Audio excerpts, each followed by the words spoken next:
بسم اللہ الرحمن الرحیم۔ السلام علیکم ورحمۃ اللہ وبرکاتہ۔ سیریس ٹاک میں ایک بار پھر سے خوش آمدید۔ مساجد جو کہ اللہ کا گھر ہے، جہاں پر اللہ تعالیٰ کا خوب ذکر کیا جاتا ہے، اور یہ ذکر کرنے والی مخلوق انسان ہوتی ہے، اور انسان کے بارے میں اللہ نے قرآن میں فرمایا کہ انسان کو ہم نے ضعیف پیدا فرمایا ہے، اور ایک مقام میں اللہ فرماتے ہیں کہ ہم نے انسان کو جلباز بنایا ہے۔ اور اسی طرح سے حدیث میں آتا ہے کہ انسان خطا کا پتلا ہے، تو جہاں جہاں انسان وہاں وہاں مسائل اور وہاں پھڈے۔ تو مسجد کے جو مسائل ہوتے ہیں ان کو لے کر انشاءاللہ تعالیٰ آج ہم مفتی صاحب کے سامنے مسائل رکھیں گے، اور مفتی صاحب انشاءاللہ تعالیٰ ان کا جواب عنایت فرمائیں گے۔ تو سب سے پہلے یہ بتائیں مفتی صاحب، مساجد کی اہمیت کیا ہے؟ بسم اللہ الرحمن الرحیم۔ دیکھیں، مساجد تو ایسا ہے کہ اسلام کے شعائر میں سے سب سے بہترین شعائر اللہ میں سے ہے، اور آپ جانتے ہیں کہ اللہ تعالیٰ نے سب سے پہلے دنیا میں ان اول بیت وضع للناس للذی ببکۃ اپنا ایک گھر بنایا، مکہ مکرمہ جسے ہم کہتے ہیں۔ اسی طرح قرآن میں ارشاد گرامی ہے وَأَنَّ الْمَسَاجِدَ لِلَّهِ فَلَا تَدْعُوا مَعَ اللَّهِ أَحَدًا، مساجد تو اللہ ہی کے لیے۔ تو جس طرح انسان چاہتا ہے کہ میرا ایک گھر ہو اور وہ دنیا کے اندر اپنا ایک گھر بنانا چاہتا ہے، اسی طرح اللہ تعالیٰ نے بھی دنیا میں ایک گھر اپنے نام سے منسوب کیا ہے، اور ان سب کا گھر کا جو ماں ہے وہ بیت اللہ ہے، اور باقی سارے گھر جو مساجد ہیں وہ سب اس کی شاخیں ہیں۔ حکم کے اعتبار سے دونوں ایک ہی ہیں، اور یہ سب اللہ تعالیٰ کے گھر ہیں، اور یہاں ادب، احترام، اس جگہ کی حرمت، ان کے ادب، یہ ساری چیزیں تو بہت زیادہ اہمیت کی حامل ہیں۔ باقی آپ جانتے ہیں کہ انما یعمر مساجد اللہ، قرآن کی آیت ہے انما یعمر مساجد اللہ من آمن باللہ والیوم الآخر واقام الصلاۃ وآت الزکاۃ ولم یخش الا اللہ فعسى اولئک ان یکونوا من المہتدین، کہ جو لوگ مسجدوں کو آباد کرتے ہیں ان کے بارے میں اللہ تعالیٰ ارشاد فرماتے ہیں کہ یہ لوگ ہی ہدایت یافتہ ہیں۔ اس زمانے میں اگر ہم یہ کہیں کہ جن کے بارے میں سرٹیفائیڈ ہیں کہ جن کا ہدایت پر ہونا اللہ تعالیٰ کی طرف سے ہے، تو وہی لوگ ہیں جو اللہ کے گھروں کو آباد کرنے والے ہیں۔ تو مساجد کی اہمیت اور مساجد کا اپنا کردار مسلمانوں کے اندر، یہ تو ہم سب جانتے ہی ہیں، ایمان کے اعتبار سے، عبادات کے اعتبار سے، روحانی مرکز ہونے کے اعتبار سے۔ مساجد کا دنیاوی اعتبار سے بھی ہمارا بہت بڑا کردار ہے ہمارے اخلاق اور ہمارے معاشرے کے اندر، کہ ایک طرح سے بہت بڑی سمجھیں ایک عالمی ویلفیئر آرگنائزیشن ہے یہ مساجد کی۔ اور سمجھیں کہ ہم جب آپ مثال کے طور پہ مسلمان ممالک میں سفر کرتے ہیں، اور جب آپ کسی بھی جگہ ایک علاقے سے دوسرے علاقے کی طرف ٹریول کرتے ہیں، تو درمیان میں مساجد کا آنا کتنی بڑی رحمت کی باعث ہوتا ہے۔ اور ہم لوگوں نے، آپ نے کتنی دفعہ موٹر ویز پہ ادھر ادھر سفر کیا ہے، اور وہاں پہ درمیان کے اندر مسجد آ جاتی ہے، مسجد کے اندر دیکھیں نمازوں کی وہ ہمیں پڑھنے کی جگہ مل جاتی ہے، مسجدوں کے اندر ہمیں جو ہے وہ پانی پینے کی اور آرام کرنے کی جگہ مل جاتی ہے، مسجد کے اندر ہمیں تھوڑی دیر کے لیے سستانے کے لیے اور تھوڑی دیر کے لیے راحت، کمر سیدھی کرنے کی جگہ مل جاتی ہے، ایک ایسا جا کے راحت محسوس ہوتی ہے انسان کو جیسے اپنے گھر میں آ گیا۔ تو مساجد سب کا گھر ہے، پورے مسلمانوں کا گھر ہے، اللہ کا گھر ہے۔ مسجد کی وجہ سے وہاں پر واش رومز وغیرہ مل جاتے ہیں آپ کو جو ہے، تو سوچیں لاکھوں کلومیٹر پر پھیلی ہوئی مسلمانوں کی آبادی ہے، اور ایک جگہ سے، ایک علاقے سے دوسرے علاقے میں سفر کرنا ہے، اور آپ کو ان تمام وسائل اور اسباب کا مہیا کرنا بغیر پیسوں کے ممکن نہیں ہے۔ آپ ویسٹ کے اندر سفر کریں تو آپ کو اندازہ ہو جاتا ہے کہ جب دور دور تک آپ کو کوئی چیز نہیں ملتی، اور آپ کو سوائے اس کے کہ آپ پیسے کے ذریعے سے کوئی ہوٹل لیں، وہاں جا کے واش روم یوز کریں، کوئی ہوٹل لیں، وہاں جا کے آپ آرام کریں، مسلمانوں کے اندر ایک سمجھے اتنی بڑی ویلفیئر آرگنائزیشن چل رہی ہے کہ جس کے اندر ایک پیسہ بھی کسی کا وہاں جا کے خرچ نہیں ہوتا، اس کے باوجود بھی اس کو وہاں نماز پڑھنے کی جگہ ملتی ہے، وہاں آرام کرنے کی جگہ ملتی ہے، وہاں پر اسی کی برکت سے جو ہے وہاں پر جو ہے وہ مثال کے طور پہ دکانیں وغیرہ آس پاس کھل جاتی ہیں، جس کی وجہ سے لوگوں کا کاروبار چل جاتا ہے۔ تو یہ تو روحانی فائدوں کے علاوہ دنیاوی فائدے بھی ہمارے سامنے ہیں۔ تو مساجد کی اہمیت تو ایسی ہے کہ پوری دنیا کے اندر مسلمانوں کا ایک عبادت کی جگہ ہے، جس طرح کنیسہ ہیں، عیسائیوں کی عبادت گاہیں ہیں، بیاں ہیں، یہودیوں کی عبادت گاہیں ہیں، مندر ہیں، ہندوؤں کی عبادت گاہیں ہیں، لیکن کسی کے اندر بھی اتنی ہمہ جہتی نہیں ہے جتنی مساجد کے اندر ہے، اور انہی مساجد کی وجہ سے مسلمانوں کی آبادیوں میں رونق ہے، مسلمانوں کی آبادیاں آباد ہیں۔ مفتی صاحب، آپ نے ایک بات فرمائی کہ ہم وہاں پر سوتے بھی ہیں، تو بہت سی مساجد میں یہ اشتہار لگا ہوتا ہے کہ یہاں پر سونا سختی سے منع ہے، تو کون سی بات درست ہے؟ کسی مصلحت کے پیش نظر کہیں لکھ کے لگا بھی دیا جائے جہاں پہ لوگ معمول ہی بنا لے، مثال کے طور پہ سونے کا، کہ نمازوں کے اوقات میں، صفائی کے اوقات میں خلل پیدا ہو رہا ہو، اس صورت میں تو پھر انتظامیہ اس سے منع کر سکتی ہے، روک سکتی ہے۔ لیکن عام حالات میں جو ہے وہ مساجد اللہ کا گھر ہیں، اور کسی کو اس بات کی ومن اظلم ممن منع مساجد اللہ، اس سے بڑا ظالم کون ہو سکتا ہے جو اللہ کی مسجدوں سے روکے؟ تو ایک انسان مسجد میں اللہ تعالیٰ کے ذکر کے لیے آ رہا ہے، اور ذکر کے اوقات میں عبادت کے لیے آ رہا ہے، عبادت کے اوقات میں نماز کے لیے آ رہا ہے، دوسرے معمولات کے لیے آ رہا ہے، تو اگر وہ ان معمولات سے ہٹ کر کسی وقت میں تھوڑی دیر کے لیے لیٹ جاتا ہے کسی حصے میں جہاں دوسرے نمازی بھائیوں کو پریشانی نہ ہو، تکلیف نہ ہو، صفائی وغیرہ کے مسائل نہ ہو، تو پھر اس میں کوئی حرج کی بات نہیں ہے، بظاہر اچھا، مساجد اللہ کے انتظامیہ گھر ہیں۔ مسجد میں تالے لگا دیتی ہے فوراً 20 منٹ کے بعد، تو یہ منع من المساجد نہیں ہے؟ بالکل منع من المساجد میں سے ہے، لیکن آپ جانتے ہیں کہ اس زمانے میں چوری چکاری بہت زیادہ ہے، اچھا، تو علماء نے اس وجہ سے اس کی اجازت دی ہے۔ ویسے تو اگر یہ چوری چکاری نہ ہو، مسجد کے سامان کا، متاع کا چوری ہونے کا، اس کے کھو جانے کا اندیشہ نہ ہو، لوگوں کے جو ہے یہاں پر آ کے کوئی چیز نکال کے لے جانے کا اندیشہ نہ ہو، تو پھر تو مسجد کو بند کرنا ہی نہیں چاہیے۔ صحیح۔ لیکن چونکہ ہمارے یہاں بہت سارے مسائل ہیں، ان مسائل میں سے ایک یہ چوری ہو جانا بھی ایک مسئلہ ہے، تو اس لیے پھر نمازوں کے اوقات کے علاوہ جس وقت کے اندر وہاں کوئی نگران نہیں ہوتا، کوئی وہاں پہ دیکھنے والا نہیں ہوتا، تو پھر اس کو بند کر دیا اچھا جاتا ہے۔ مفتی صاحب، آپ نے فرمایا کہ مسجد جو ہے نا صرف مسجد نہیں ہوتی ہے بلکہ ویلفیئر بھی ہوتی ہے، تو مسجد کو ویلفیئر کے کاموں کے لیے استعمال کرنا یہ کس حد تک درست ہے؟ دیکھیں نبی کریم صلی اللہ علیہ وسلم کے زمانے میں تو ہمیں اس کا ثبوت ملتا ہے۔ آپ صلی اللہ علیہ وسلم جب جہاد پہ بھیجا کرتے تھے تو مسجد میں ہی جمع فرمایا کرتے تھے۔ جہاد کے لشکر کی جب وہاں پر تنظیم ہوا کرتی تھی تو مسجد کے اندر بیٹھ کے ہوا کرتی تھی۔ کبھی جہاد کے لشکر کے لیے آپ صلی اللہ علیہ وسلم فنڈ اکٹھا کیا کرتے تھے تو مسجد میں ہی جو ہے اس کی تنظیم بنایا کرتے تھے لشکروں کو بھیجنے کے لیے۔ آنے والے وفود کو اسلام میں داخل کرنا ہوتا تھا تو وہ بھی عامت الوفود کے اندر آپ دیکھتے ہیں سب مساجد میں آ کے ہی بیٹھتے تھے۔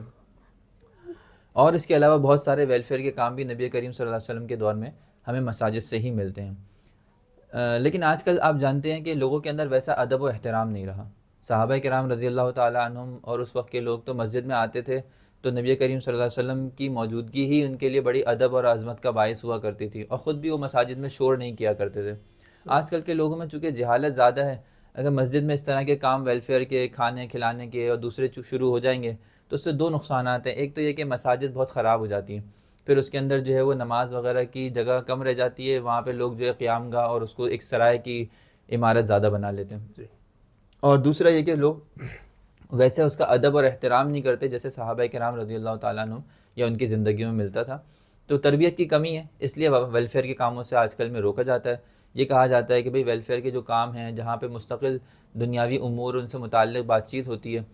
کیونکہ لوگ اس کے ادب کا رعایت نہیں رکھتے، اس لیے کہا جاتا ہے پھر ان کو الگ عمارتوں میں کیا جائے، ان کو پھر مسجد میں بیٹھ کے نہ کیا جائے، کیونکہ مسجد پھر ذکر اللہ کے لیے خاص ہو جائے۔ وَأَنَّ الْمَسَاجِدَ لِلَّهِ فَلَا تَدْعُوا مَعَ اللَّهِ أَحَدًا، مساجد کا اصل مقصد تو اللہ کا ذکر ہے، اللہ کا اعلاء کلمت اللہ ہے، عبادات کرنا ہے، وہاں پر ویلفیئر کے کام کرنا پھر یہ ہے اگر وہ خلل کا باعث بن رہا ہے اس کام کے، عبادات کے، اعلاء کلمت اللہ کے لیے، تو پھر اس کو نہیں کرنا چاہیے، اس کو روک دینا چاہیے۔ صحیح مفتی صاحب، ایک مسئلہ عرض کرنا تھا کہ بہت سے معذور ہوتے ہیں تو وہ کرسی کا استعمال کرتے ہیں، تو کرسی پر نماز پڑھنے کا حکم کیا ہے؟ مساجد میں آپ جانتے ہیں کہ ہمارے یہاں کرسی پر بیٹھنے کا معمول بن چکا ہے، پہلے زمانے میں نہیں ہوتا تھا، لوگ معذور ہوتے تھے وہ زمین پر بیٹھ کے نماز پڑھتے تھے، اور جو معذور نہیں ہوتے تھے وہ کھڑے ہو کے نماز پڑھتے تھے۔ کرسیاں ہم نے اپنے بچپن میں نہیں دیکھی یہاں مساجد کے اندر، لیکن اب چونکہ لوگوں کے اندر ہم دیکھتے ہیں بہت زیادہ کرسی کا رواج ہے، حتیٰ کہ ہر مسجد کے اندر ایک کرسیوں والے ایک طبقہ ہے جو آتا ہے کرسیوں پہ بیٹھتا ہے۔ تو اس کے بارے میں ہمیں اس مسئلے سے آگاہ ہونا چاہیے کہ دیکھیں اگر آپ کھڑے ہو کر نماز پڑھنے پر، رکوع سجدہ کرنے پر قادر ہیں تو آپ کے لیے کرسی پر بیٹھ کے نماز پڑھنے کی اجازت نہیں ہے۔ ایک قیام نماز کے فرائض میں سے ایک فرض ہے، اور اگر آپ یہ فریضہ ادا نہیں کرتے تو آپ کی نماز ادا نہیں ہوتی۔ تو جو لوگ ایسے ہیں کہ جو کھڑے ہو کر رکوع سجدے کے ساتھ نماز پڑھ سکتے ہیں صرف اس وجہ سے کہ ان کی عمر زیادہ ہو گئی، یہ عمر کا زیادہ ہو جانا کوئی عذر نہیں ہے، صرف اس وجہ سے کہ وہ تھک جاتے ہیں، تھکنا کوئی عذر نہیں ہے، صرف اس وجہ سے کہ ایک آدھ دفعہ وہ بیمار ہو گئے تھے، ڈاکٹر نے کہہ دیا تھا کہ آپ جو ہے وہ کرسی پر بیٹھ کے نماز پڑھ لیں، وہ ساری زندگی کرسی پر بیٹھ کے نماز پڑھ رہے ہیں، یہ کوئی عذر نہیں ہے۔ اگر آپ کھڑے ہو کے نماز پڑھ سکتے ہیں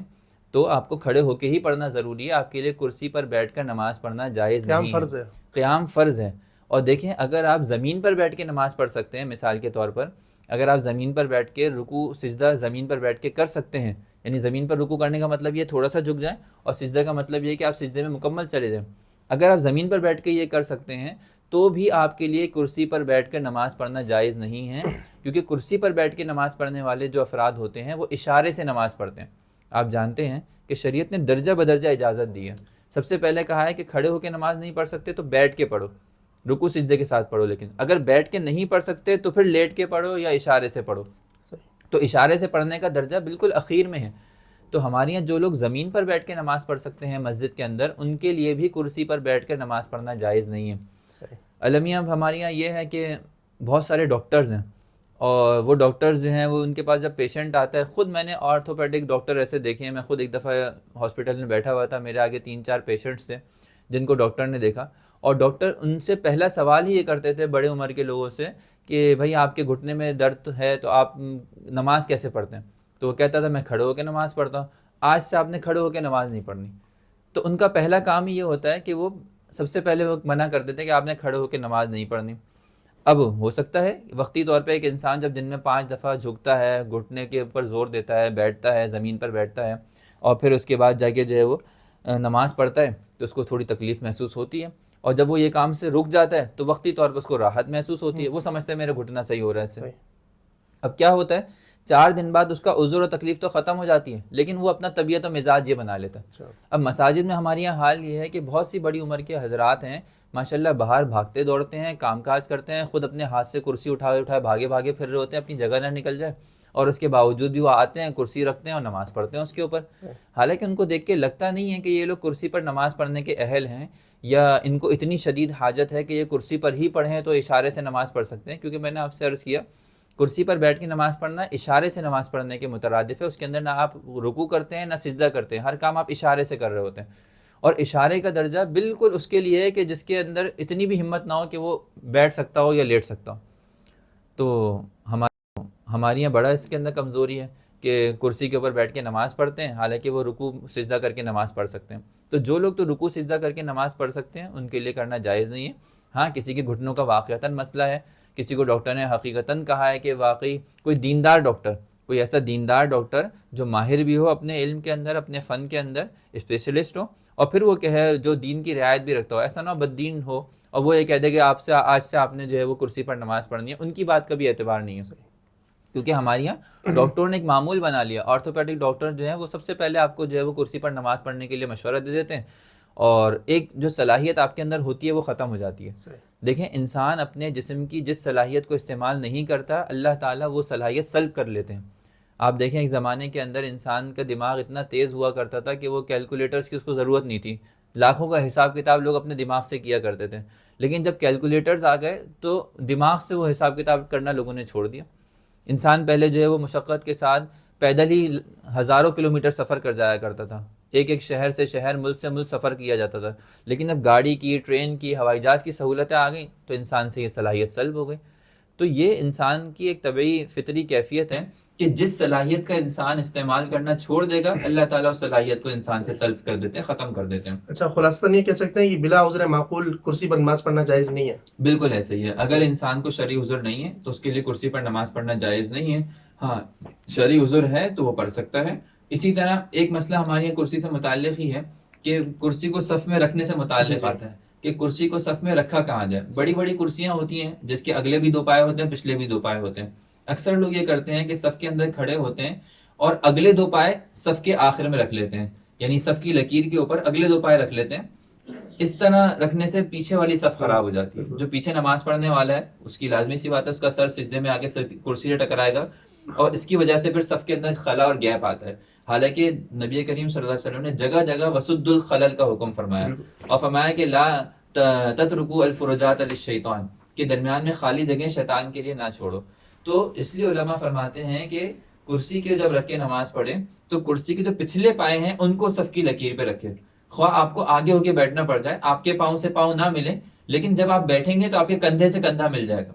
صحیح. اور حدیث میں دونوں طرح کے الفاظ آئے کہ پیروں سے پیروں کو ملانا اور کندھے سے کندھوں کا ملانا دونوں صف کے ثابت ہونے کے لیے، صف کے ہونے کے لیے ثابت کرنے کے لیے کافی ہیں. تو اگر آپ آگے کرسی رکھتے ہیں اور کرسی کے پچھلے پائے صف کے اوپر رکھتے ہیں تو پیچھے صف کے اندر خلل بھی پیدا نہیں ہوگا اور کسی کو پریشانی بھی نہیں ہوگی. تو کرسی رکھنے والوں سے درخواست ہے کہ وہ صف کے اندر پیچھے والے پائے جو ہے رکھیں، اپنی جو ہے صف کے اندر اگلے پائے نہ رکھیں، اس سے پیچھے والی صف خراب ہوتی ہے. مفتی صاحب کچھ ویڈیوز وائرل ہوتی ہے اس میں امام صاحب جو ہے نا باقاعدہ بچوں کو استقبال کرتے ہیں مسجد میں.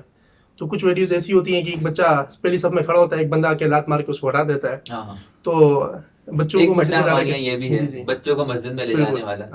دیکھیں علماء فرماتے ہیں کہ کوئی بچہ اتنا چھوٹا ہو نا کہ جو مسجد کے آداب کی رعایت نہ کر سکتا ہو، مسجد میں جاتا ہے، کھیلتا ہے، کودتا ہے، بھاگتا ہے، 4-5 سال کا بچہ ہے جس کو عقل نہیں ہے، جس کو سمجھا نہیں سکتے، یہ وہ بچے ہیں جو صرف رمضان میں تراویح کے وقت میں آتے ہیں اور پیچھے ایک بندہ جو ہے ان سے ہر وقت لڑتا رہتا ہے، تو یہ وہ والے بچے میں کہہ رہا ہوں. تو اس طرح کے بچوں کو تو مسجد میں نہیں لانا چاہیے. تو حدیث میں آتا ہے جنبوا مساجدکم صبیانکم و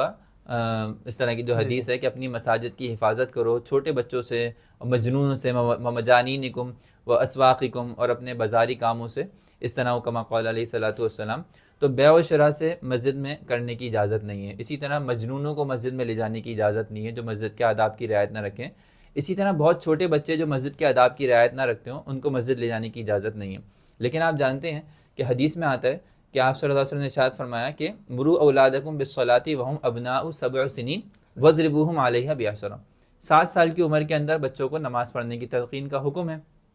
تو بظاہر 7 سال کی عمر کے اندر اگر بچہ آ جائے تو پھر اس کو مسجد بھی لے جانا چاہیے. اور پھر مسجد کے اندر وہ، اب آپ جانتے ہیں مسجد میں جب لے کے جائیں تو اصل تو فقہی ضابطہ یہ ہے کہ مسجد کے اندر جو ہے کس ترتیب سے کھڑا کیا جائے. علماء نے اس کی ترتیب لکھی ہے، صفوں کی ترتیب کے حوالے سے لکھی ہے کہ آگے مرد کھڑے ہوں، پھر بچے کھڑے ہوں، ان کی صفیں بنائی جائیں، پھر خواتین ہوں، اور پھر چھوٹی بچیاں ہوں، ان کی صفیں بنائی جائیں. تو یہ تو فقہا نے ترتیب لکھی ہے، لیکن آپ جانتے ہیں کہ یہ ترتیب جو ہے وہ اس زمانے کے اندر مفتہ بھی ہی نہیں ہے. ہاں، اس وجہ سے کہ یہ جو ترتیب ہے میں آپ کو بتائیے کہ آگے مرد کھڑے ہوں، یہ تنویر الابصار جو ہماری در مختار کی جو وہ ہے متن ہے اس کے اندر یہی ترتیب لکھی ہے. اور پہلے زمانے میں اسی پر فتویٰ دیا جاتا تھا کہ آگے مرد کھڑے ہوں، پھر بچے کھڑے ہوں، بچوں کی صفیں بنائی جائیں، پھر عورتیں ہوں، پھر اس کے بعد ان کے بچے. لیکن در مختار جو اس کی شرح ہے، شارح ہیں، اور انہوں نے جو قول لکھا ہے وہ یہ لکھا ہے کہ اصل میں بچے جو ہے آج کل کے زمانے میں ادب و آداب سے ناواقف ہوتے ہیں، پیچھے ان کو اکیلا ایک جماعت تو وہ جو ہے پھر شرارتیں کرتے ہیں سب مل کر. تو بہتر یہ ہے کہ جو سرپرست ہیں، والد ہیں، وہ اس کو اپنے ساتھ رکھیں، بچے کو اپنے ساتھ کھڑا کریں اور صف کے درمیان میں ہی کھڑا کریں. اس میں کوئی حرج کی بات نہیں ہے. صف کے درمیان میں اگر بچہ کھڑا ہو جائے تو اس سے نماز فاسد نہیں ہوتی. یہ بھی لوگوں نے غلط مسئلہ سمجھا ہوا ہے کہ اگر بچہ یا بغیر داڑھی والا کوئی درمیان میں کھڑا ہو گیا تو نماز ٹوٹ جاتی ہے. ایسی کوئی بات نہیں ہے. بچہ اگر والد کے ساتھ کھڑا ہوا ہے، سب سے اچھی بات یہی ہے کہ وہ اپنے والد کے ساتھ کھڑا ہو، اس کی زیر نگرانی رہے، وہ اس کی تربیت کرے، اس کو نماز کے آداب سکھائے اور اس کو اپنے ساتھ لے کر آئے، ساتھ لے کے جائے، تاکہ وہ تمیز سے، تہذیب سے اور اچھے طریقے سے نمازیں وغیرہ جو ہے وہ پڑھ سکے. اچھا، یہ بچے کے کھڑے ہونے سے نہیں ٹوٹتی، لیکن عورت اگر آگے کھڑی ہوتی ہے تو عورت کا مسئلہ الگ ہے. اگر عورت آگے برابر میں کھڑی ہو جاتی ہے اور اس کے اندر چند شرائط ہے، مثال کے طور پہ عورت بالغ ہے، آپ کے اور اس کے درمیان فصل نہیں ہے، جگہ نہیں ہے، اور عورت اسی امام کے پیچھے نماز پڑھ رہی ہے جو اس کے پیچھے آپ پڑھ رہے ہیں، جیسے کہ حرم کے اندر ہوتا ہے، تو اس صورت میں اگر عورت آپ کے محاذی آ جائے، یعنی آپ کے دائیں طرف کھڑی ہو جائے یا آپ کے بائیں طرف کھڑی ہو جائے یا آپ کے بالکل سامنے آگے کھڑی ہو جائے، ان 3 صورتوں میں آپ کی نماز فاسد ہو جاتی ہے. تو پھر آپ کو حکم یہ ہے کہ آپ اس جگہ کو چھوڑ کے کسی اور جگہ جائیں. اکثر یہاں الحمدللہ ہماری مساجد میں تو یہ مسئلہ پیش نہیں آتا، لیکن حرم کی مساجد کے اندر یہ مسئلہ ضرور پیش آتا ہے. وہاں پہ خواتین ہوتی ہیں، صفوں کے اندر آ کے کھڑی ہو جاتی ہیں اور یہ سمجھتی ہیں کہ یہ تو میرا محرم ہے، حالانکہ محرم کی نماز بھی فاسد ہو جاتی ہے. عورت کی نماز تو ہو جائے گی لیکن مرد کی نماز جو ہے فاسد ہو جائے گی اگر مرد عورت کی برابر میں کھڑی ہوئی ہے. بہت سے لوگ یہ کہتے ہیں، ایک اور اشکال یہاں پر یہ بھی ہے کہ ہم نے جو ہے وہ سے ایک طالب علم نے کیا تھا سبق کے دوران کہ ہم نے جو ہے ترکی کی ویڈیوز دیکھی ہیں، اور ترکی کے اندر جو ہے ہم دیکھتے ہیں کہ بچے آتے ہیں، اپنی پیچھے صف بناتے ہیں اور پھر اس کے بعد جو ہے نماز پڑھتے ہیں اور پھر آرام سے چلے جاتے ہیں. تو میں نے ان سے یہی کہا تھا بھائی وہ انسان کے بچے ہوتے ہیں جب ہمارے بچے بھی انسان کے بچے بن جائیں گے تو ہم ان کو بھی اسی طرح الگ صف میں کھڑا کر دیں گے. لیکن فی الحال تو ہمارے بچے آپ جانتے ہیں وہ اس طرح ہیں کہ ان کو اگر الگ کھڑا کر دیا جائے تو ایک طوفان بدتمیزی بپا ہوتا ہے. ایسا ہوتا ہے کہ شور شرابہ اور چیخنا، چلانا، بھاگنا، دوڑنا، پورا ایک کرکٹ کا میدان بنا دیتے ہیں مسجد کو. اور اتنے شرارتی ہوتے ہیں کہ جب سلام پھرنے لگتا ہے تو ٹھکا ٹھک بھاگ بھاگ کے صفوں میں بیٹھتے ہیں اور پھر آ کے جو ہے نماز کے اندر شریک ہو جاتے ہیں. پتہ ہی نہیں چلتا کہ کون مستیاں کر رہا تھا کون نہیں کر رہا تھا. تو اس لیے خیال کرنا چاہیے بچوں کو. اچھا مفتی صاحب، ایک مسئلہ تو یہ ہو گیا. دوسرا مسئلہ یہ ہے کہ تبلیغی حضرات ہوتے ہیں مسجد میں، ان کا پردہ چل رہا ہوتا ہے کہ بھئی یہاں پہ تعلیم ہوگی. امام صاحب کہتے ہیں نہیں بھئی یہاں پہ تعلیم نہیں ہوگی. تو اس پردے کا حل کیا ہے؟ دیکھیں، ہمیں جو ہے نا امام مسجد ہوں یا تبلیغی حضرات ہوں، ان کو دین کے کام کرنے والوں کو معاون بننا چاہیے ایک دوسرے کا، ایک دوسرے کا مخالف نہیں بننا چاہیے. میں اکثر یہ طلبہ ساتھیوں سے بھی یہی عرض کرتا ہوں کہ دیکھو ہم دین کے تمام شعبے نہیں کر سکتے لیکن ہم ایک دوسرے کے معاون بن سکتے ہیں. ایک ہی آدمی تبلیغ، ایک ہی آدمی تعلیم تدریس اور ایک ہی آدمی تصوف اور ایک ہی آدمی مجاہد یہ بن جائے اس دور میں ناممکنات میں سے ہے۔ لیکن ہم یہ کر سکتے ہیں کہ ہم ایک دوسرے کے معاون بن جائیں، ایک کام میں نے اپنی ذمہ داری سنبھال لی، ایک کام آپ نے اپنی ذمہ داری سنبھال لی۔ میں آپ کے لیے دعائیں کرتا ہوں کہ یا اللہ میں نے تو اپنی ذمہ داری حق ادا کر رہا ہوں اور کوشش کرتا ہوں اس کو صحیح طریقے سے ادا کرنے کی، یا اللہ فلاں فلاں فلاں لوگ جو تبلیغ میں لگے ہوئے ہیں ان کو بھی اپنی ذمہ داری ادا کرنے کی توفیق عطا فرما۔ تو ایک دوسرے کے لیے دعاؤں کا اہتمام ہو، ایک دوسرے کے لیے تعاون کا جذبہ ہو کہ یار چلو اگر اس وقت میں یہ لوگ تبلیغ کر رہے ہیں تو میں اپنی تعلیم مؤخر کر دیتا ہوں، اگر یہ لوگ میں اپنی تعلیم کر رہا ہوں تو تبلیغ والوں کو چاہیے کہ وہ معاون بنے امام مسجد کے، وہ مؤخر کر دیں۔ بہتر ہے کہ پہلے سے ایک چارٹ بنا لیا جائے کہ بھئی فلاں فلاں اوقات کے اندر تعلیم ہوگی، اس وقت کے اندر آپ اپنا حلقہ نہ رکھیں، اور فلاں فلاں اوقات کے اندر جو ہے وہ تبلیغ کا جو ہے وہ گشت کی بات یا فلاں جو ہمارا جو 6 نمبر کی بات ہوتی ہے وہ ہوگی، تو اس وقت کے اندر امام صاحب جو ہے وہ اپنی تعلیم مراحل کو نہ سر انجام دیں۔ کلیش وہاں ہوتا ہے، ٹکراؤ وہاں ہوتا ہے جہاں ہر بندہ چودھری بننے کی فکر میں ہوتا ہے اور ہر بندہ دوسرے کو ڈیگریڈ کرنے کی فکر میں ہوتا ہے۔ جب ہم ایک دوسرے کے ساتھ مخالفانہ جذبات نہیں معاونانہ جذبات رکھیں گے تو ہم خیال کریں گے کہ اس وقت میں یہ کر رہا ہے تو میں نہیں کرتا، اور دوسرا سوچے گا چلو اس وقت کے اندر ان کی تعلیم کی ترتیب ہے تو چلو میں اپنی ترتیب کو مؤخر کر دیتا ہوں۔ تو جب ایک دوسرے سے تعاون کا جذبہ ہوگا، ایک دوسرے سے مل کے رہنے کا اور ایک دوسرے سے جڑے رہنے کا جذبہ ہوگا تو کبھی جو ہے اختلاف پیدا نہیں ہوگا۔ لیکن جہاں تعاون کا جذبہ نہیں ہوگا، ایک دوسرے کی مخالفت ہوگی، ایک دوسرے پہ چڑھائی کرنے کا جذبہ ہوگا، ایک دوسرے کو جو ہے گرانے کا جذبہ ہوگا، حالانکہ جب وہ بھی دین کا کام کر رہا ہے دوسرا بھی دین کا کام کر رہا ہے تو اس میں تو انسان کو خوش ہونا چاہیے کہ یار چلو میرے تو دین کا کام کہنا تو اخلاص نہ ہونے کے برابر ہے، یہ انشاءاللہ اخلاص سے کر رہا ہے، اس کا کام مقبول ہے۔ حضرت تھانوی رحمۃ اللہ علیہ فرمایا کرتے تھے کہ بھائی مخلص کی تو علامت ہی یہ ہے، جو اخلاص والے کی تو علامت ہی یہ ہے کہ جب کوئی دوسرا دین کا کام کرنے والا آئے تو وہ پیچھے ہٹ جائے، یہ سوچتے ہوئے کہ بھائی میرے تو اخلاص کا مجھے پتہ ہے، اس کے اندر تو اخلاص ہے نہیں، لیکن اگلا ہو سکتا ہے اخلاص کے ساتھ کام کرنے والا۔ تو حضرت تھانوی فرمایا کرتے تھے کہ مخلص کی علامت یہ ہے کہ جب اس کو کوئی پیچھے کرتا ہے نا تو وہ یہ نہیں اس کو دھکا دے کے آگے بڑھتا نہیں ہے، وہ 2 قدم اور پیچھے ہو جاتا ہے کہ ٹھیک ہے بھائی اگر آپ اس کام کو مجھ سے بہتر کر سکتے ہو فبیہا و نعمت، اگر آپ مسجد کے اندر امامت مجھ سے بہتر کر سکتے ہو تو فبیہا و نعمت، آپ آؤ، اگر آپ لوگوں کی اصلاح اور لوگوں کے جو ہے ساتھ جو ہے اخلاق کا معاملہ مجھ سے اچھا کر سکتے ہو تو آپ آگے ہیں، آپ آگے کریں، میں پیچھے ہٹ جاتا ہوں۔ کیونکہ انسان اپنے بارے میں شک میں ہی رہے، انسان اپنے بارے میں مطمئن نہ ہو، اپنے آپ کو کامل نہ سمجھے، اپنے آپ کو مکمل نہ سمجھے، اپنے آپ کو مصلح نہ سمجھے،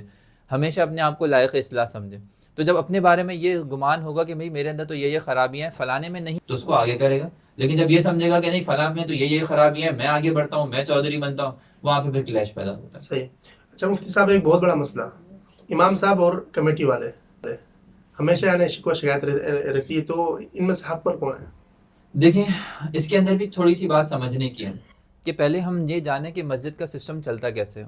مسجد کا سسٹم جو چلتا ہے نا اس میں سب سے پہلا ہوتا ہے واقف، یعنی جو زمین کو وقف کرنے والا ہوتا ہے۔ زمین جو سمجھے عام طور پہ کوئی مالدار آدمی ہوتا ہے، کوئی خاتون ہوتی ہیں، کوئی مرد ہوتا ہے، کوئی بھی ہو سکتا ہے دنیا کے اندر جو یہ کہہ دے کہ میری یہ جو زمین ہے، یہ جائیداد ہے، میرا پلاٹ ہے، یہ میں نے مسجد کے نام پر وقف کر دیا، آج سے یہ اللہ تعالیٰ کے لیے ہو گیا، یہاں پہ نمازیں وغیرہ کی جائیں گی، یہ واقف ہے، یہ وقف کرنے والا ہے۔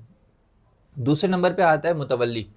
کہ جب واقف وقف کرتا ہے تو لازمی سی بات ہے اب وہ تو کوئی نہ کوئی بڑا آنر ہوتا ہے، مالدار ہوتا ہے، اس کے پاس مصروفیات زیادہ ہوتی ہیں، وہ جگہ تو وقف کر دیتا ہے لیکن انتظامات اپنے ذمے نہیں لیتا۔ وہ ایک آدمی مقرر کرتا ہے کہ وہ اس مسجد کے انتظامات کو سنبھالے، تو وہ ہوتا ہے متولی مسجد، ٹھیک ہے۔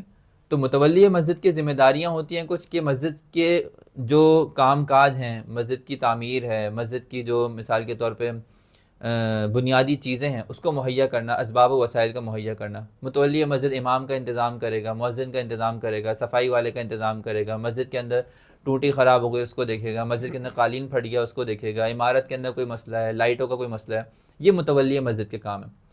امام مسجد کا کیا کام ہے؟ امام مسجد تیسرے نمبر پہ آتا ہے، اس کا کام یہ ہے کہ وہ لوگوں کی اخلاق اور لوگوں کے عمل کی اصلاح کے لیے اس کو یہاں پر نماز وغیرہ کے پڑھانے کے لیے اور لوگوں کے اعمال و اخلاق کی اصلاح کرنے کے لیے اس کو رکھا۔ اگر ان سب کی ذمہ داریاں جو جن کو دی گئی ہیں، امام کی جو ذمہ داریاں ہیں وہ امام ادا کرے، متولی مسجد کی جو ذمہ داری ہے وہ متولی مسجد ادا کرے، تو کمیٹی کی جو ذمہ داری، آج کل متولی نہیں ہوتا تو متولی ایک جماعت بنا دیتا ہے تو وہ کمیٹی مسجد متولی کا کردار ادا کرتی ہے۔ تو کمیٹی والے اپنے کاموں کے اندر جو ہے وہ کام سے مصروف رہیں اور باقاعدہ لکھ لیں کہ یہ چیز ہمارے کام ہے، اس کے اندر امام صاحب مداخلت نہ کریں، اور امام صاحب اپنے کاموں سے متعلق رہیں، اور امام صاحب بھی جو ہے وہ ان کاموں کو ایک دفعہ لکھ لیں، ان کے سامنے وضاحت کر دیں کہ فلاں فلاں امور مجھ سے متعلق ہے، نمازوں کے اوقات کب تبدیل ہوں گے یہ میں طے کروں گا، فلاں فلاں کام کیا ہوں گے یہ میں طے کروں گا. یہ ساری چیزیں جو نماز سے متعلق ہیں، لوگوں کی اصلاح سے متعلق ہیں، لوگوں کے اندر تکثیر جماعت پیدا کرنے کے اسباب و وسائل سے متعلق ہیں، بیانات سے متعلق ہیں، لوگوں کے سے ریلیٹڈ جو بھی بات ہے جو امام سے متعلق ہے، دونوں کی ذمہ داریاں بالکل واضح ہوں، اور دونوں ایک دوسرے کی ذمہ داریوں کے اندر مداخلت نہ کریں صحیح. تو کبھی جھگڑا پیدا نہ ہو. ہوتا یہاں پر بھی یہی ہے کہ اپنا کام پورا کرتے نہیں ہیں، دوسرے کی ذمہ داری کے اندر مداخلت شروع کر دیتے ہیں. امام مسجد کے جو کام ہیں نماز سے متعلق، نمازیوں سے متعلق، اعمال و اخلاق کی اصلاح سے متعلق، نماز پڑھانے سے متعلق، اس میں وہ کوتاہی ہے، اس میں وہ وقفے نہیں آ رہے، لیکن مسجد کے مالی معاملات کے اندر دخل اندازی، فلانے کا پیسہ فلانے کے پاس کیوں آیا، اور فلانے نے جو ہے وہ یہ کام کیوں کرایا، یہ دیوار یہاں کیوں کھنچوائی متولی نے، یا فلانی جگہ پہ وضو کا نل کا کیوں چینج کرایا، میں نے تو نہیں کہا تھا. تو وہ کیا کرتا ہے، مداخلت کرتا ہے اگلے کام میں. جب وہ ایک دوسرے کے کام میں مداخلت نہ کریں، اور ایک دوسرے کے کام میں مداخلت نہ کرنے کا مطلب یہ ہے کہ اس سے بالکل لا تعلق ہو جائے. اگر دوسرا کہے بھی نا کہ آپ ہمارے ساتھ کام کریں تو بطور مداخلت کے نہ ہو، بطور معاونت کے ہو. مثال کے طور پہ متولی مسجد ہیں، کمیٹی والے، ان کو لگتا ہے کہ بھئی اس مہینے ہمارے اخراجات پورے نہیں ہو رہے، وہ آ کے درخواست کرتے ہیں امام صاحب آپ درخواست کر دیں، آپ تھوڑا سا لوگوں سے جو ہے وہ مسجد کے اوپر خرچ کرنے کے بارے میں بات کر لیں، تاکہ لوگ جو ہے اس کے اندر ایک توجہ دھیان پیدا ہو جائے، لوگ مسجد کے جو ہے مصارف کے بارے میں جو ہے وہ ایک طرح سے دینے پر راضی ہو جائیں. تو بالکل امام معاونت کرے ان کی اس کام میں. اسی طرح امام کو جن کاموں میں تعاون کی ضرورت پڑے وہ ان سے لے لے کہ بھئی امام صاحب یہ کہہ سکتے ہیں بھئی مثال تو بھئی میرے مسائل بہت بڑھ گئے، مہنگائی زیادہ ہو گئی ہے، خرچے ہو گئے، آپ میرا جو ہے وہ جو بھی میرا گزر بسر ہے، جو بھی مشاہرہ ہے اس کے اندر اضافہ کر دیں. بالکل وہ امام کہہ سکتا ہے. تو ایک دوسرے سے تعلق جو ہو وہ معاونت کا ہو، مداخلت کا نہ ہو. جب مداخلت کا تعلق ہوگا تو پھڈا برقرار رہے گا. جہاں معاونت کا سلسلہ آ جائے گا وہاں بالکل محدود فضا ہو جائے گی. اور معاونت کا سب سے آسان طریقہ میں نے آپ کو بتا دیا کہ دونوں کی ذمہ داریاں جو ہیں وہ باقاعدہ لکھت کے اندر سامنے آ جائیں کہ فلاں فلاں امور ہماری ذمہ داریاں ہیں، آپ کا اس سے کوئی لینا دینا نہیں، اور دوسرا بھی اپنی ذمہ داریاں لکھ دے کہ فلاں فلاں امور میری ذمہ داریاں ہیں، آپ اس میں مداخلت نہیں کریں گے. دونوں چیزیں واضح ہوں، طے شدہ ہوں، تو انشاءاللہ امید ہے کہ یہ مسائل پیدا نہیں جزاک ہوں. اللہ مفتی صاحب. تو محترم ناظرین، اگر ہر شخص اپنے مدار پر رہ کر کام کرے تو انشاءاللہ تعالی یہ دنیا کا جو سسٹم ہے یہ بڑے اچھے انداز سے چل سکتا ہے. قیامت تب ہی برپا ہوتی ہے جب سیارے اپنا مدار چھوڑتے ہیں اور اس کے بعد جو ہے وہ ٹوٹ کر گر جاتے ہیں. اسی طرح سے انسان جب اپنا مدار چھوڑتے ہیں، کسی دوسرے کی ٹانگ کھینچتے ہیں، اس کے کام میں مداخلت دینے لگتے ہیں، تو اس طرح سے جو آپس کی ہم آہنگی ہے وہ ٹوٹ جاتی ہے، اور اسی طرح سے آپس کے رابطے اس کی ساکھ بڑی متاثر ہوتی ہے. تو اس حوالے سے آپ حضرات سے گزارش ہے کہ جتنا ہو سکے اپنے جو مسجد کے امام صاحب ہیں ان کی بھی قدر کریں، اپنی مساجد کی بھی قدر کریں، اور اسی طرح سے وہاں کی جو کمیٹی ہے، جو ان کی پالیسیز ہیں، جو جائز پالیسیز ہیں معقول قسم کی، امام صاحب کو چاہیے کہ اس پر بھی وہ عمل کریں، اور اللہ تعالی ہمیں تمام باتوں پر عمل کرنے کی توفیق عطا فرمائے. مع السلام.